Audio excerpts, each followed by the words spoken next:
Hi, my name is Kat, and I had vertical sleeve gastrectomy done on 8/8/2018. So this is my 10-week check-in. My high weight was 370. My surgery weight was 320. I lost 50 pounds beforehand, mostly doing keto. And my weight as of today, 10 weeks out, is 268.64. 286.4, which is a weight loss for the week of 2.8, an overall loss of 83.6, and a since surgery loss of 33.6. I have all that in the app because I cannot remember all of that. So I'm happy that I have lost weight. Last week was a important week in the fact that it was my first week that I had that I was up. And I think part of that, part of it was traveling and not being able to control my food and eating a little bit more carbs than I usually do, which is almost none.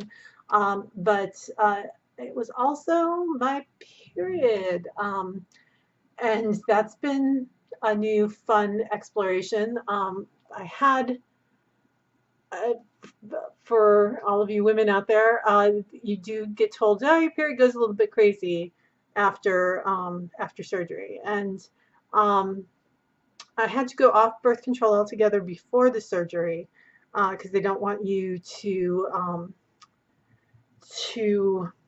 have any chemicals that affect your clotting. I want to say clotting.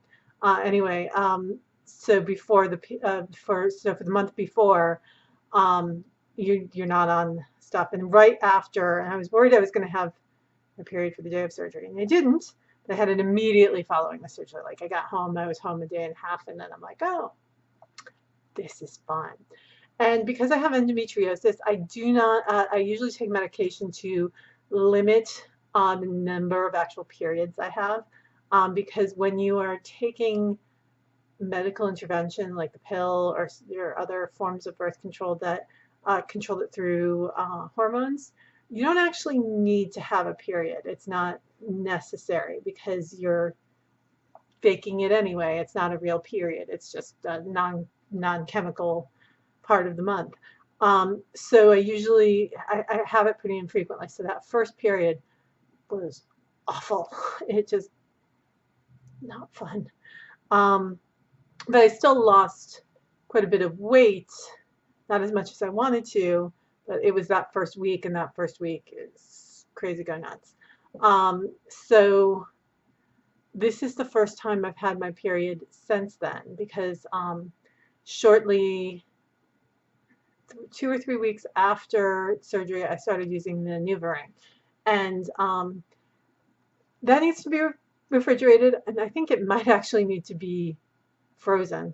But for some reason, at the end of my last, like the first transfer over the NuvaRing was fine. I got it a little earlier than expected. Sorry, I picked up the medication before my surgery, but then still couldn't use it for another month. So I think that was a mistake. I should have waited until closer to my surgery because I think they do expire quicker than you might think.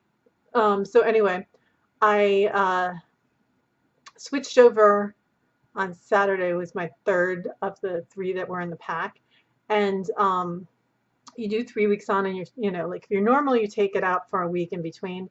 I just am supposed to go immediately from one to the other, and first time no problem, and then this time, a couple days before I was supposed to trade, I started to get spotting and signs of my actual period, and I was like, oh, okay, fine. And then I switched and on Saturday, and I still am having a full-on period, and I really hate it. Part of the reason, or part of the symptoms of my endometriosis are really bad cramps and heavy bleeding. And like when I used to have my period naturally, it was 7 to 10 days of bleeding. That was just, and not light. It was just, yeah. And I actually sometimes had to stay home from school because the pain was so bad. So I'm trying to control it with Midol. Um, and then I went to thought thought, well, maybe I should just get a new pack and you know, see if this isn't, this one isn't working out right.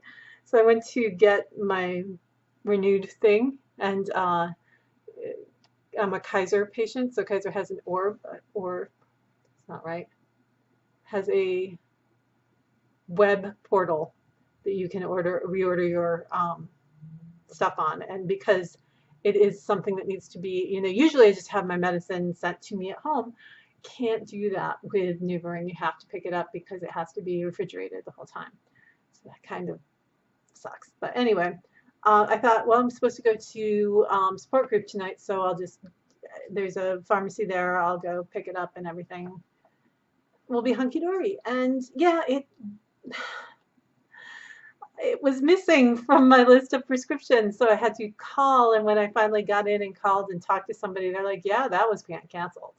And it was canceled the day after my surgery, and it was canceled before I even started taking it. So I have no idea what happened. The best thing to my ability is I think that maybe it was accidentally canceled as part of my surgery. They do take you off of medication. So if they took me off of anything that wasn't the stuff that they had me on, I could see where that would be a problem. But anyway, yeah, I was planning still on going to support group tonight, and then I had to go take I have 3 cats. You can sort of see on that side, a white one in the corner. He had to go to the vet today. So I had to go to work early, come home early to take him to the vet. And it took forever after seeing the vet to get paid and out of there, which is, exactly what you want with a cat that's, crying. And then poor cat. He is a good cat most of the time. But if if we're trying to fix him by, getting rid of, like knots in his fur, or if he's a big white cat, sometimes he gets poop stuck in his fur. So trying to clean him up, he'll scream bloody murder. But you take him to the vet, he's quiet as a mouse. And he's up at the vet, does not like the vet. I do not blame him. I don't, if I didn't understand what was going on, I wouldn't like the vet either. But the vet is a new vet, and she's very young, and the cat's purring, and she's like, "Oh, he likes it here." I'm like, "No, he doesn't. Cats purr when they are upset and they're trying to de-stress themselves." Cats purr. You didn't know this. Cats purr when they're in pain. Or when they're just uncomfortable. This is something you should know. A purring cat does not necessarily mean everything is hunky-dory. And you're a vet, and you should really, really know that. Anyway, so I'm home. We have guests coming in on Friday. We have a big event this weekend, and it's going to be interesting. It's going to be a little stressful. I'm hoping that I continue on my downward trend. It was a little weird because coming back after last week's gain, it did not drop for several days. It just decided to stay there, and then all of a sudden it started to come down. And I'm like, okay, this is good. This is good. So hopefully we continue on this downward trajectory.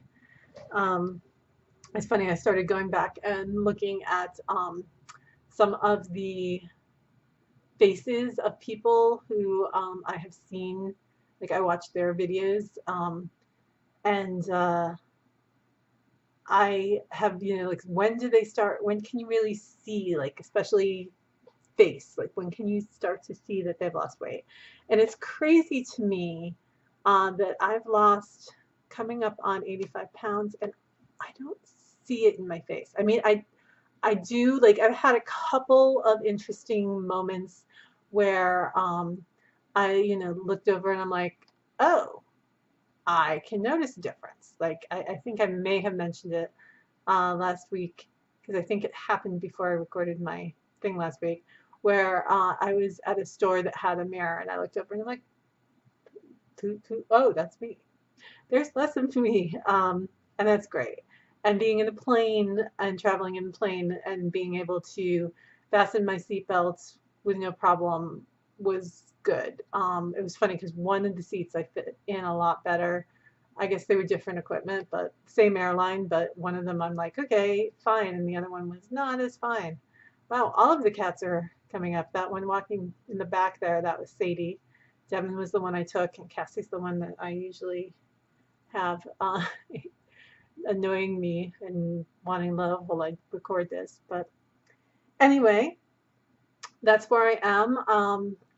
I have been trying to eat better, but honestly, the last couple of nights I've come home and I've just like snacked on pork rinds and a couple of cheese, or there's been something else that I've eaten. And I just sort of like, okay, I'm going to have a little bit. And then I end up not feeling well and not wanting dinner. Um, but but that's okay, you know, like I'm trying just to not overeat and oh, sorry. And really being aware of it. And you know, I need some sleep. Sleep would be good. It's been a hard week. I didn't feel like I got a weekend this weekend. It was we were busy all weekend, so there was not the downtime that I like to have, and I'm not getting it this weekend. But the good thing is that after that, it should be a lot better. So anyway, I know that we're starting to go into the holidays and everybody's stressing out, but I'm trying to keep a good attitude. The fact that it's really just my husband and I out here makes it a little easier, and we are both eating keto, and we're just, you know, we're making treats for ourselves that are good for us, or at least better for us. But we're doing pretty well, and more friends are starting to join on the keto, so we'll see how that goes. Anyway, I hope you're doing well, and I continue on my downward travels, and I'm looking forward, still hoping to get 100 pounds by the end of the year. So we'll see. Knock on wood. Have a good night. Have a good night. Have a good weekend. Have a good week. I'll see you next week.